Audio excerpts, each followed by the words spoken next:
No one is arguing that crime is not a national problem with many causes, and we all have a role. However, when we elect a government, we don't expect them to turn to the public to say we can't do anything about crime. If that's the case, why have a government? End quote. This was said by the Honorable Andrew Holness, then leader of the opposition, on November 5th, 2015, during the previous election campaign. This is why we have started by expressing our disappointment with the lack of a response from a government, but especially a prime minister who had campaigned on a promise of people being able to leave their windows and doors open, who had put the government front and center in terms of their primary responsibility being public safety. This is one area, the other being education, where it was generally agreed that we should pull it out of the sphere of political competition. That was ruptured in the last campaign. First time in about a decade. We had ludicrous statements that were saying that, you know, crime always got worse under a PNP government, and really making light, quite frankly, of a very, very serious matter. We are experiencing a surge in murders, certainly over the last 2 months or so, that we have not seen since the Tivoli operation in 2010. 137 murders in May is far and away the highest number of murders in a single month since 2010. And June has started with a further acceleration in the murder rate. And what we're seeing here is a national problem. When you look at the distribution of murders and where the increases are coming from, it is not St. James anymore. In fact, it is the metro area, Kingston West, St. Andrew South, St. Catherine North, St. Andrew North, that are driving the increase in murders. Clarendon over the last 2 weeks has been particularly bad. And it would be an error to believe that all those victims were involved in criminal activity. That's not true.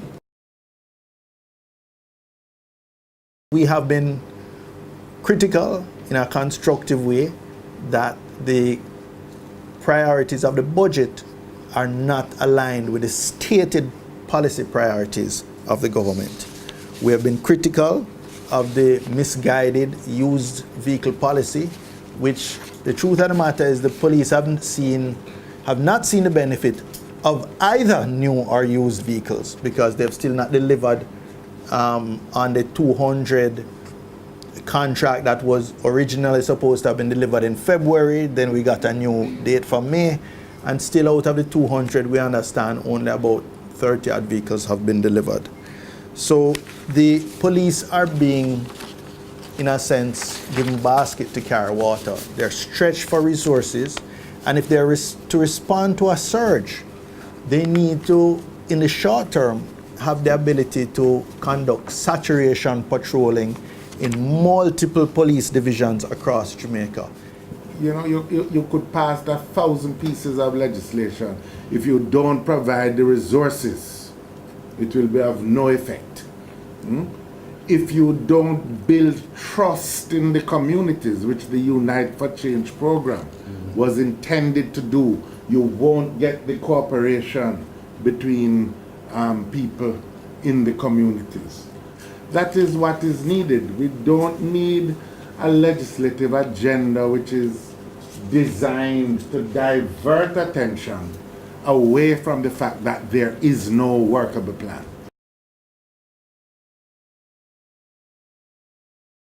We were able to stabilize the rate within a band of 1100 plus or minus 10%.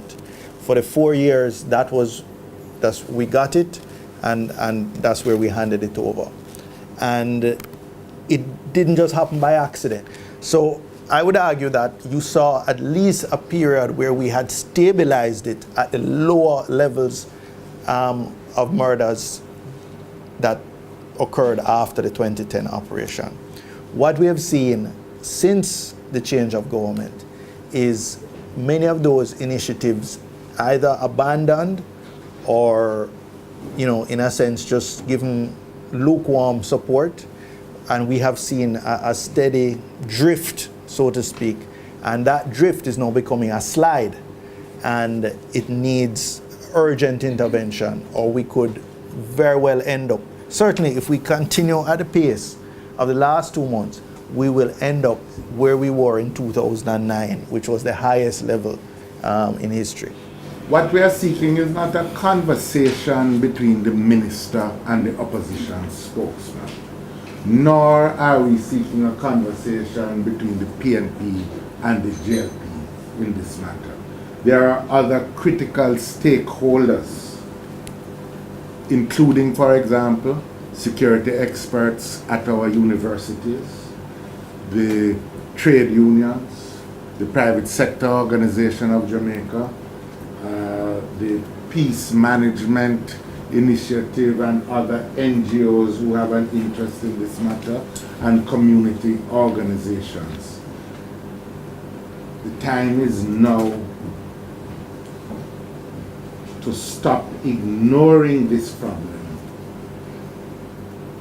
and to stop making flip political commentary about this very serious matter that is before us.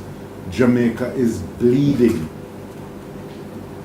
and our people cannot endure this crisis any longer without some serious direction being given as to the way forward.